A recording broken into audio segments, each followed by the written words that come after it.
بسم الله و الصلاة و السلام علی رسول الله. دوستان گرامی، در حلقه گذشته درباره دعوت پیامبر علیه السلام بعض قبایل عرب را که بسیار قبیله ها را در موسم حج گفته گذاشتیم و یک نکته بسیار جالب می شود از این دعوت پیامبر به این قبیله ها را خلاصه کرد. خلاصه است که پیامبر از دعوت هیچگاه خسته نمی شدن، مانده نمی شدن. میبینیم که پیامبر پدرم بودن، شوهرم بودن، آدمی کاردارم بودن، خانه‌دارم بودن، زندگیرم داشتن، اما با وجود این دعوت برای پیامبر این خط اساسی زندگیشون بود. پیامبر علیه السلام هیچگاه با بهانه زمان وضعی است، شرایط وضعی است، ناتنجی است، این و آن است، هیچگاه از دعوت خود دست نکشیدن. یک نظر کنیم، پیامبر هم مثل ما آدم بودن و همون وضعی که در مکه بود، مثلا وضعی که ابو جهل، وضعی که ابو لهب، وضعی که ابو سفیان و دیگر سردمداران شرک در مکه برای پیامبر درست کرده بودند، چه خیلی وضعی بود.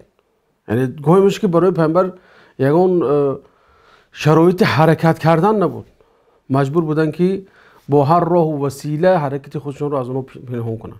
بنابراین برای مسلمان میتونم گفت که یگان عذری نیست که گوید که من دعوت رو ترک میکنم، من دعوت نمیکنم.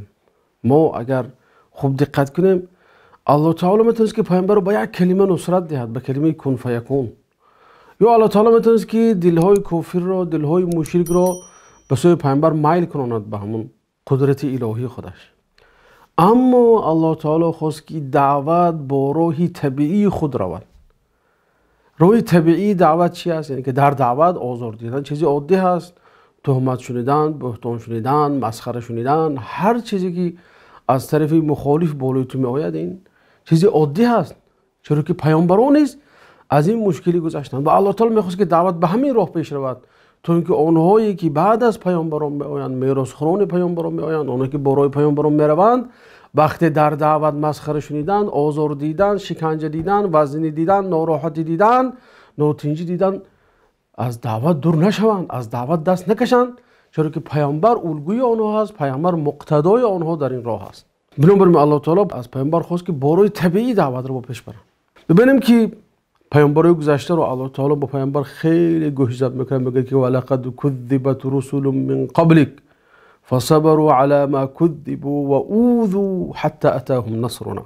در این آیه الله تعالی میگه که پیامبر دعوت کرد، بعد دعوت تکذیب شنید، بعد از تکذیب آزار دید، بعد از اون نصر ما یا اینکه یاری ما بالای پیامبر آمد. یعنی این برای یک انسان دعوتی چیزی عادی است. دعوت که کرد حتما تکذیب می شود، حتما آزار می شود، حتما اذیت می شود. از این قصه ما دو فایده میگیریم. انسان دعوتچی در هیچ شرایط از دعوت خود دست نمی کشد. دوم مسئله این است که برای دعوتچی مهم نیست که چند نفر اسلام را قبول کرد یا دعوتش را قبول کرد، بلکه برای مهم است که برای چند نفر توانست صدای خدا را رسانند.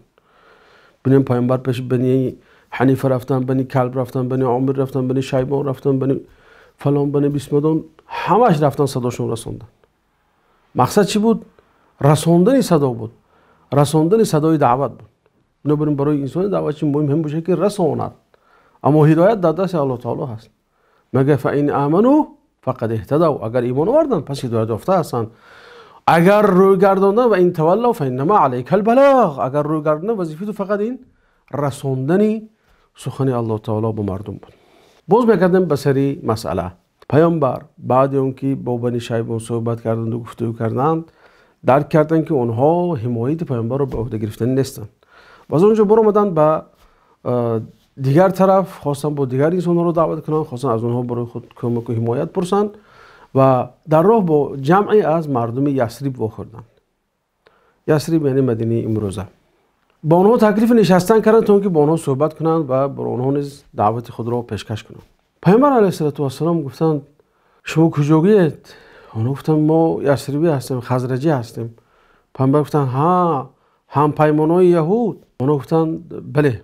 زیرکی پیامبر رو بینید، پیامبر از اطراف خود آگاه بودنشان از اینکه مسائل سیاسی و دموگرافی و مسائل اجتماعی و مسائل دیگر آگاه بودن، چرا که وقتی سوال دادن که آیا شما هم پیمان یهود هستین که هم با یهودا در یک جا زندگی میکنید، معنی اون داره که پیامبر آگاه بودن، میدونستن که در کجا کیها زندگی میکنند.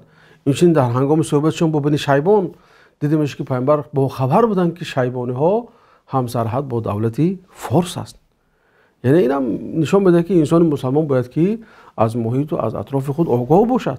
و بعد از اون پیامبر علیه السلام با آنها گفتن که من برای شما دو سه تکلیف دارم یا دو سه چیز رو گفتنی هستم. اونها گفتن بفرما. پیامبر علیه السلام اونها رو دعوت کردن، قرآن خوندن، زیبایی اسلام رو با اونها بیان کردن. اونها یک و یک بار اسلام رو قبول کردن، 6 نفر. این اولین بار است که مسلمان انسان ها دست جمعانه مسلمان بشن. دیده بودیم که در پیشتر در مکه وقت دعوت میکردن فردی بود، یعنی این فرد دعوت میکردن، یک از دعوت میکردن و اسلام قبول کردن، به همین شکل بود. اما اینجا یک و یک باره 6 نفر از همون اهل یثرب که همگی از قبیله خزرج بودن قبول کردن.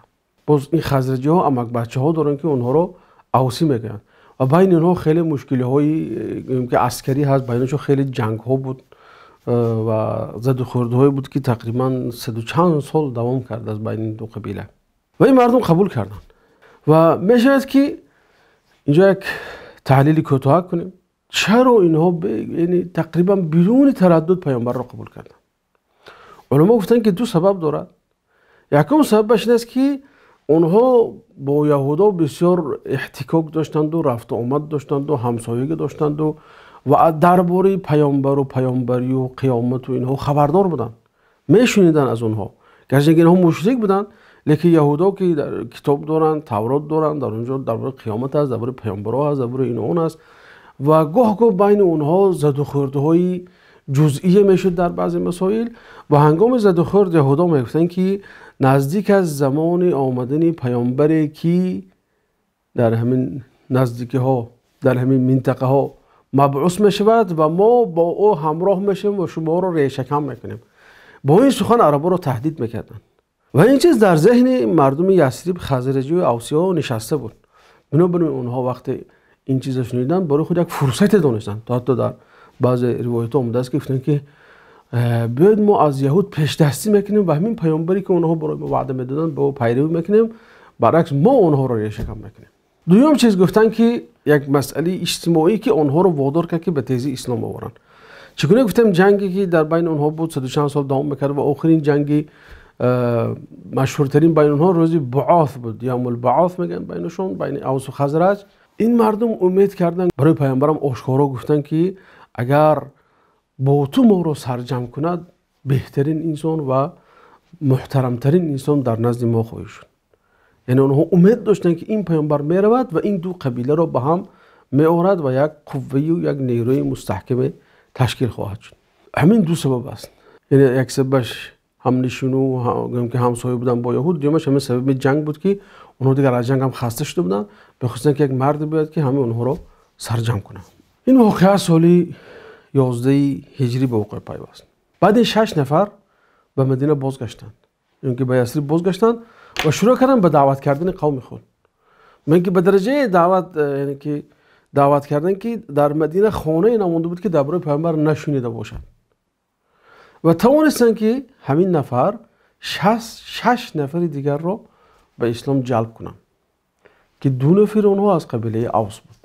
12 نفر شدن در یثرب و سال 12 بعثت 12 نفر عازم حج شدند و به حج آمدند و با پیامبر علیه السلام پنهانی در عقبه یک بلندی در کوه مینا هست، در اونجا با پیامبر علیه السلام موعد گرفتند، یعنی که با پیامبر واخوری کردند و در اونجا چه خیلی میگویند بیعتی عقبه یکم، یعنی که بیعت العقبه الاولی، چه خیلی که در کتاب تاریخ آمده است، اونجا انعقاد گردید یا اونجا بسته شد.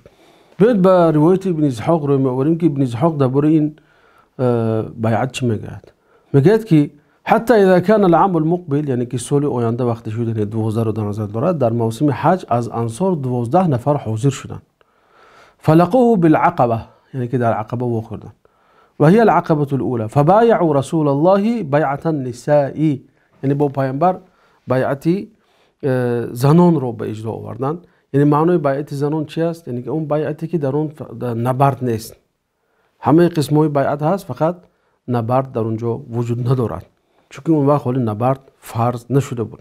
از جمله میگه اسعد ابن زراره بود، رافع ابن مالک بود، عبادت ابن صامت بود. عبادت ابن صامت همین روایت رو روایت کرده، میگه که من از جمله اونهایی بودم که در بیعت عقبه یکم اشتراک داشتن و ما 12 نفر بودیم و با پیامبر علیه السلام بیعت کردیم.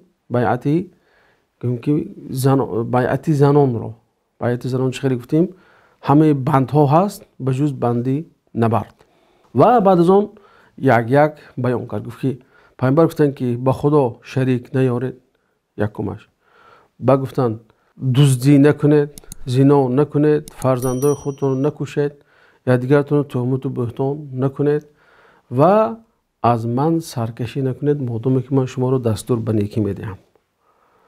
با اون گفتن که اگر ما همین کارا رو کردیم چی میشود؟ گفتن که برای شما جنت است. دوستای گرامی، بینید بنده های این پیمان با پیغمبر عبارتند. یکمش فقط یک چیزی است که میتونم گفت که عبادتی است، شرک نآوردن به خدای تعالی. اما 5 دیگرش این اخلاق است. انسان اخلاق می‌آموزد، انسان اخلاق نیک می‌آموزد، آداب می‌آموزاند و گویا که پیامبر علیه السلام میگفتند که انسان میتواند مسئولیت دین و دعوت رو پیش گیرد که چنین اخلاق رو داشته باشد. اما انسانی که چنین اخلاق رو داشته باشد هم در سیاست از امتحان میافتد، هم در اقتصاد از امتحان میافتد، هم در اجتماع از امتحان خواهد افتاد. بنابراین آینده انسان مسئولیت رو میبردارد که مسئولیت دعوت رو میتواند بردارد که وای انسان اخلاق حمیده داشته باشد. که وقتی که پیامبر با اونها پیمان بستن، پیمان که دو طرفه بود، این طرف عهدهدار بود که همین 5-6 چیز رو رعایت کند. اما طرف دیگر از پیامبر پرسیدن که اگر ما این گفته های شما رو رعایت کردیم پس برای ما چه هست؟ ببینید اینجا هم یک نکته لطیفی هست. پیامبر برای اونها وعده نکردن که اگر شما این کار کردید من برای شما زندگی خوش، زندگی فراوان، ارزانی، امانی، منصب، وظیفه وعده نکردن. گفتن که اگر ادا کردید برای شما بهشت است. یعنی این کارم که میکنید برای من نمیکنه، گفتن پیامبر برای الله تعالی میکنه. برای الله تعالی کرده، الله تعالی برای شما بهشت را خواهد داد. ببینید یک دعوت چه خیلی یک سرچشمه تازه داره. از اول پیامبر شفاف بودن با اونها، وعده های ودونگ ندادن، وعده های آسمانی ندادن. گفتن برای شما بهشت است فقط. بعد از اون دوستان پیامبر نخواستن که اینها تنها روند، برای اینها یک معلم گماشتند که معلم که از بهترین معلم ها بود. میتون گفت که یک سفیری پیامبر در مدینه بود. وظیفه این سفیر چی بود؟ تعلیم آنها قرآن رو. یعنی باید این سفیر مردم مدینه رو تعلیم قرآن میداد. یک. دومش باید خودش قرآن زنده میشد. یعنی اسلام رو عملا باید بین اهل مدینه نشون بده که چگونه دین است، چه فرقی دارد از این یهودیت و چه فرقی دارد از این شرک و کفری که اونها در اون بودن. پیامبر از اون شخص باخبر بودن، میدونستن که چه خیلی انسانی تقوادار است، بنابراین همون شخص را فرستادن. بعد از اون پیامبر علیه السلام یکی از وظیفه‌های دیگری این سفیر رو جلب کردن مردم به دینه، که دعوت کردن دیگرها غیر از این 12 نفری که با اونها هست و زمینه تیار کردن برای استقبال دیگر فوجهای مسلمان، خواه از حبشه بیاید، خواه از مکه بیاید، خواه از دیگر مناطق چی از دیگر اقطارها آید. و اخیراً وظیفه مهم این سفیر این آموختن وضعیت سیاسی و اقتصادی و اجتماعی و دموگرافی مدینه بود، چون که احتمالی هجرت به اینجا خیلی زیاد بود. بنابراین همین سفیر باید این 5 وظیفه رو در مدینه اجرا میکرد. گرچه که وظیفه اول و آشکار او فقط تعلیم قرآن بود، اما این 4 چیز دیگری که غیر از اون گفتیم چی بود؟ یک وظیفه ضمنی بود که باید این شخص ادا میکرد. به فکر شما این شخص کی است؟ مصعب ابن عمیر. مصعب اون جوان نازنین، اون جوان شایسته، اون جوان زیبایی که در مکه بود و یکی از عائله های بویترین و باشرفترین مکه بود.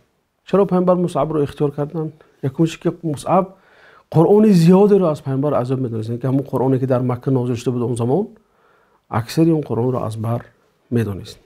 یکمش. دومش جوان زیرک بود، شکیبا بود، بردبار بود، با تقوا بود، خدا ترس بود. برای همین انتخاب کردن.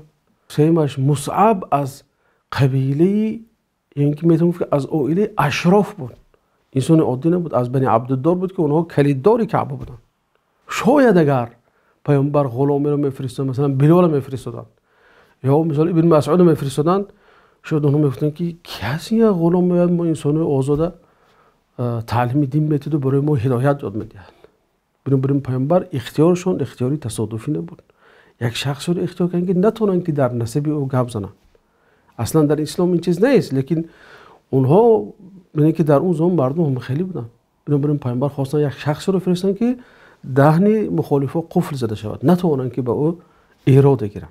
و یک نکته دیگری جالبش نیست که مصعب ابن عمیر، ما این اشاره کرده بودن در دیگر درس ها، بازم اشاره میکنیم به اون، یعنی که اونهایی که دعوا میکردن که اسلام این یک شورشی طبقه کارگر ضدی، صنف کارگر ضدی بورژوازها هست، این رد میکنه زیرا که مصعب هم اشراف زاده بود، هم انسانی پولدار و ثروتمند بود. پیامبر با این میخواستن که هی مردم بدون فکر نکنه که انسان ها از گشنگی شورش کرده باشن. نه، بلکه اینجا چی هست؟ یعنی که یک دین هست، عقیده هست، راهنمایی هست، هدایت هست. میتونیم درس رو با یک چند نکته دوستای عزیز خلاصه کنیم. یکم این است که گفتیم که حکمت الهی چنان اقتضا کرده بود که دعوت با راه طبیعی پیش رود و دعوت باید که سرچشمه اش تازه باشد و طبیعتاً به پیش برده شود. برای همین گفتیم پیامبر یتیم به دنیا آمد. برای همین گفتیم که پیامبر علیه السلام برای قومی امی فرستاده شد که سواد خواندن و فرستادن نداشتن. چرا؟ چون که اگر قومی با فرهنگ و با تمدن باشید میگفتن که خیلی اینا با تمدن، اینا فیلسوفای زیاد دارن که اونها جمع شدن و همین کتابا نوشتن، برای که همین شبهه نافتاد. خود پیامبر امی بودن، یعنی که سواد خواندن نوشتن نداشتن. چرا؟ چون که با همین شبهه بالغ پیامبر نافتاد که خیلی یک دانا هست، خواندن نوشتن نمیدونه، بنابراین از دیگر کتابا خواند و چیزهای زیبایش رو جمع کرد و برای مردم یا اینکه برای بشریت تقدیم کرد. برای این پیامبران خودشون امی بودن، اول یتیم بودن، امی بودن، برای قوم امی فرستاده شده بودن. این چنین اخیرا نقطه‌ای که به همین مسئله ما تعلق دارد، این چنین انصار، یعنی همون 12 نفری که اومدن از اون روزی که پیامبر بیعت کردن انصار نام گرفتن، اینها رو ببینید که از قبیله پیامبر نبودن، تا اینکه در آینده بعضی انسان‌های زبان دراز نآید و گوید که این یک چیز قبیله چگی بود، محمد برای قبیله خودش این دین رو اختراع کرده بود یا برای که هم قومای خودش اختراع کرده بود. بنابراین در اون یک محیط قبیلگی متعصب، یک قبیله بیگانه، یک شخص بیگانه رو قبول کردنش خیلی مشکل بود. این قبیله انصار، یعنی که قبیله اوس و خزرج، پیامبر رو قبول کردن و حمایت خود را پیشکش کردن به پیامبر علیه السلام تا اینکه دعوت الهی رو به بشریت رسونن. این از اون میگه که این دین قوم خاص نیست، دین عائله خاص نیست، دین یک شخص خاص نیست، بلکه دینی عالمی است، رسالتی عالمی است. از این گفتهای بالا که گفتیم که دعوت با راه طبیعی و سرچشمه صاف ترکیب یافته بود، معلوم میشد که دست الهی، دست پنهان الهی بالای همه این کار میکرد تا اینکه سرچشمه و منبع و چشمه دعوت صاف ماند تا در آینده، در 100 ساله های آینده، 1000 ساله های آینده ناکسای پیدا نشوند و نگویند که این دین فلان غرض بود، مقصدش به فلان غرض بود، نه به سخن خدا رو رسوندن، مقصدشون بسمدان بود، نه سخن خدا رو رسوندن. بنابراین الله تعالی به یک حکمت خودش همه این چیز را اداره میکرد. از این مشکلی که پیامبر در دعوت میدیدن، از اون وزنی‌هایی که میدیدن، ما با یک خلاصه میگیم که دعوت این احتکار یا اینکه منپال خاص برای پیامبران و برای میراثخوان پیامبران است. هر یک مسلمان باید دعوتچی باشد. هر یک مسلمان وظیفه دار است که وقتی خطا رو دید باید گوید، اصلاح کند، فقط با راه نیک. ادعو الى سبیل ربک بالحکمة والموعظة الحسنه، یعنی به سوی خدای خودت با حکمت و با سخن نیک مردم دعوت کن. خلاصه این بود دوستان از حلقه امروزی ما. امیدوارم که شما از این فایده زیادی گرفته باشید. در حلقه آینده ما درباره بیعت عقبه دوم گپ میزنیم و درباره آماده شدن پیامبر علیه السلام برای هجرت. الله تعالی شما را حفظ کند. السلام علیکم و رحمت الله و برکاته.